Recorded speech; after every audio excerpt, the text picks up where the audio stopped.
We go a little farther into an extra wide is quite often needed in the diabetic world, and that's a 9E and a 10E and a 14E.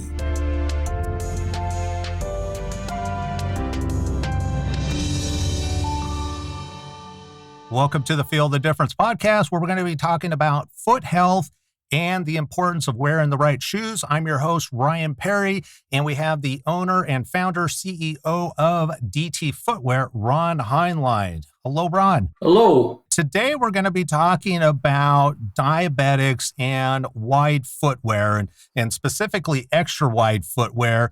And first of all, if you could define what is the difference between, say, wide and extra wide so the audience has a reference point. Well, you find that most widths in the diabetic world is 4E, and maybe if you go to a 6E, okay?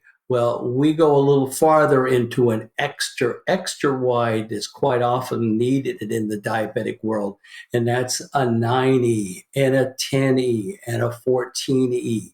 We have these widths that are very important, and you need that extended width where you don't squeeze your foot, and we'll generate circulation, and we will talk a little bit more about that later. Okay, perfect. Yeah, that's actually a great lead into, because I was going to talk about, or I'm interested in learning more about, why is it that diabetics should consider going from a wide, say like a 4E or a 6E, into even a wider shoe, especially as they age into, like you said, a 9E, 10E, or 14E. What are they going to experience, or what is the difference they should expect from a health point of view? Well, let's give myself an example that I use quite a bit on the phone. Our feet do change because that's 100% carries all our weight. Mm-hmm. Our feet expand and everything. And I used to wear, let's talk about waistline. I used to wear a 30. Well, I'm sure not going to tell you what I wear now, but it is sure not a 30. I used to wear an 8.5 in shoes, and I'm at a size 10. As we grow older, you went from an 8.5 to a 10? Yep, over the years. Wow. Over the years. When I was playing tennis and everything, I was a 9. I have graduated to a 10. We all change. Everybody changes because we pound our feet. Our feet expand, not noticing the difference. But when then you put in that 4E or 6E on your foot and it squeezes your foot and it feels like a vice, then it's time to graduate. It's the time to go into those 9Es, 10Es, 14Es. Let me ask you this then, since it is such a gradual progression, if you will, a lot of people aren't maybe not aware that they actually need to go into a wider shoe. And this is going to be especially important if you're diabetic. So what are some of the issues or ailments they might be experiencing early on that's going to let them know that maybe they do need to graduate into a 6E, 9E, or wider? Okay. Your body tells you. Corns are normally between the toes. That means that you're pressuring your feet, squeezing your toes, and the corn's a buffer. Calluses on the bottom or the side mean that you're putting, especially on the side, the bottom means lack of support. On the sides means that it's got a double layer of skin to protect because you're squeezing it too much. A bunion is just a buildup calcium that is just that you're squeezing that ball joint right here and your first phalange, and right here is where the bunion is all about. And that it is an indication that you're ill-fitting your foot. A tailor bunion, or we would call a bunionette on, and this is the fifth phalange or the small toe. That's a buildup. Those are indications to say, whoop, whoop, whoop, hey, Ron, you're misfitting yourself, and it's time to move on. That is some of the key elements of with variations. Right. Okay. So that's good to know. And then the next thing is, so probably a lot of people aren't even aware that these wider widths are available to them. And I know we've talked, especially in different countries outside of the United States, specifically Canada and Australia, where obviously I'm assuming DT Footwear has these shoes because we're talking about it. Where would somebody go on the website, though, to actually find these wider width shoes? Well, you go to dtfootwear.com, Let's talk about men's first. Go to the men's section, and you'll see a 9E section in there. You'll see a 10E section. You'll see a 14E sections. Those are all the styles that we can make. Now, we own part of the factory, and we can make them in our factories. This is what makes our website unique. We're one of the few websites that are involved in an actual factory overseas, and they can modify what they call special orders and do it from that point. In the women's, you do the same thing. You go to a 7E, you go to you won't find a 9E, but a 10E and 14E. That'll show you all the styles are in stock or available. That's the easiest way to find it. Okay, perfect. And I'm assuming then, are all of these wider width shoes specifically authorized or okay for people with diabetes, or do they need to look at some other features? They have to. Let me explain what has to be diabetic very quickly. By law, okay, is that it's got to have an adjustable, in the shoe we'll show you here, adjustable frontage, and that is a tie or a Velcro. Has to have a taller, wider toe box to give you the wiggle room that I'm well known for doing in your toes from that point. Has to be seamless, cannot have any seams inside, because seams can irritate the foot that can cause the irritation, the wound, and ulcerations. It has to have at least 4 variations of widths from that point. That's what classifies a diabetic shoe. Okay, very good. And do inserts, because I know inserts are an important part. It's not just the shoe in general when we're talking about foot health. Do inserts help at all when it comes to diabetes? It's mandatory. It's mandatory. In this shoe here, and I'm going to pull this insert partially out, is what they call a factory insert. That happens to be a very nice insert.